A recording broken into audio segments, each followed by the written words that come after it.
नमस्कार, ये आकाशवाणी शिमला है। अब आप नविता चौहान से प्रादेशिक समाचार सुनिए। प्रधानमंत्री नरेंद्र मोदी ने आज नई दिल्ली के भारतीय कृषि अनुसंधान संस्थान में उच्च पैदावार, जलवायु अनुकूल और जैव सशक्त वाली फसलों की 109 किस्में जारी की। ये किस्में 61 फसलों की है, जिनमें 34 खेती और 27 बागवानी फसलें हैं। बागवानी फसलों में फल, सब्जी, कंदमूल, मसाले, फूल और औषधि पौधों के बीज शामिल हैं। इस बीच केंद्रीय कृषि व किसान कल्याण मंत्री शिवराज सिंह चौहान ने कहा कि इन फसलों से किसानों की आय बढ़ने के साथ साथ पैदावार में भी इजाफा होगा और लागत घटेगी। उन्होंने बताया कि इन फसलों के बीज जलवायु अनुकूल हैं और खराब मौसम में भी बेहतर पैदावार दे सकते हैं। इसके अलावा ये किस्में पोषक तत्वों से भरपूर है। प्रदेश सरकार सिरमौर जिले में पच्छाद उपमंडल के कोटला बडोग में राज्य स्तरीय आदर्श नशा मुक्ति व पुनर्वास केंद्र स्थापित करेगी। ये केंद्र मादक पदार्थों की लत से जूझ रहे लोगों की मदद करेगा और उन्हें समाज में फिर से एक खुशहाल व स्वस्थ जीवन जीने में मदद मिलेगी। मुख्यमंत्री सुखविंदर सिंह सुक्खू ने बताया कि इस नशा मुक्ति केंद्र में 100 बिस्तरों की सुविधा उपलब्ध रहेगी। इस केंद्र का उद्देश्य प्रदेश के युवाओं को नशे से दूर रखना और राष्ट्र निर्माण में उनका सकारात्मक योगदान सुनिश्चित करना है। नशे से निपटने के लिए सरकार की प्रतिबद्धता पर बल देते हुए मुख्यमंत्री ने कहा कि राज्य सरकार द्वारा युवाओं को मादक पदार्थों के खतरे के बारे में जागरूक करने के लिए कई कदम उठाए गए हैं। विपक्ष के नेता व पूर्व मुख्यमंत्री जयराम ठाकुर ने प्रदेश में बढ़ रहे पीलिया के प्रकोप को रोकने के लिए सरकार को प्रभावी कदम उठाने की सलाह दी है। एक बयान में उन्होंने कहा कि सरकार ग्रामीण क्षेत्रों में पानी का बिल वसूलने जा रही है, लेकिन पानी की गुणवत्ता का ध्यान नहीं रखा जा रहा है। जयराम ठाकुर ने कहा कि मंडी में पीलिया एक महामारी की तरह फैल रहा है और सैकड़ों लोग अस्पताल में भर्ती हैं।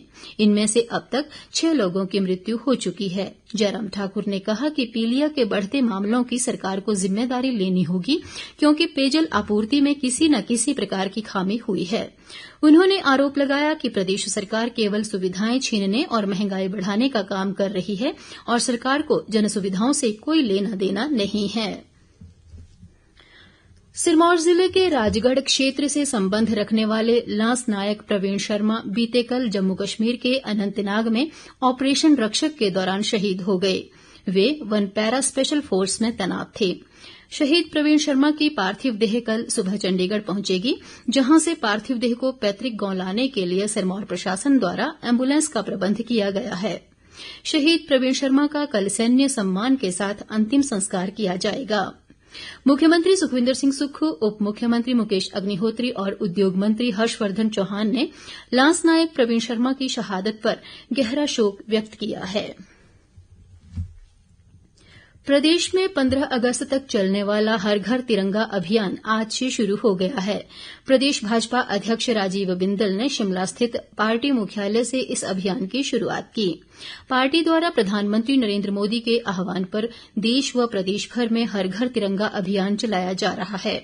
पार्टी महामंत्री बिहारी लाल शर्मा ने बताया कि इस अभियान के दौरान भाजपा करीब 8,000 बूथों पर 4 लाख भारतीय झंडे लगाने जा रही है और इस कार्यक्रम में युवा मोर्चा की अहम भूमिका रहेगी। उन्होंने कहा कि इस अभियान से नई पीढ़ी के साथ साथ सभी आयु वर्ग के लोगों में देश व राष्ट्रीय ध्वज के प्रति सम्मान बढ़ेगा। सोलन जिले के अर्की में 14 वर्ष से कम आयु वर्ग के खिलाड़ियों की खेल प्रतियोगिता का मुख्य संसदीय सचिव संजय अवस्थी ने आज शुभारंभ किया। इस प्रतियोगिता में 18 स्कूलों के 200 से अधिक खिलाड़ी विभिन्न खेल स्पर्धाओं में भाग ले रहे हैं। उन्होंने कहा कि प्रदेश सरकार युवाओं को बेहतर खेल अधोसंरचना और प्रोत्साहन प्रदान करने के लिए निरंतर प्रयासरत है। संजय अवस्थी ने हिमाचल को नशा मुक्त बनाने के लिए सभी से प्रदेश सरकार के प्रयासों में अपना सहयोग देने का आह्वान भी किया। प्रदेश में वर्ष 2022-23 के दौरान 21,000 मीट्रिक टन मछली उत्पादन हुआ है। मत्स्य पालन विभाग द्वारा मछली उत्पादन को बढ़ावा देने के लिए राज्य में करीब 22 करोड़ 66 लाख रुपए की विभिन्न परियोजनाएं चलाई जा रही हैं। सरकार के प्रयासों से मत्स्य पालन के क्षेत्र में प्रदेश के 682 युवाओं के लिए स्वरोजगार के द्वार खुले हैं। विभाग द्वारा जनजातीय क्षेत्रों के लिए प्रधानमंत्री मत्स्य संपदा योजना के तहत 3 करोड़ रुपए से अधिक राशि की विभिन्न योजनाएं लागू की गई हैं।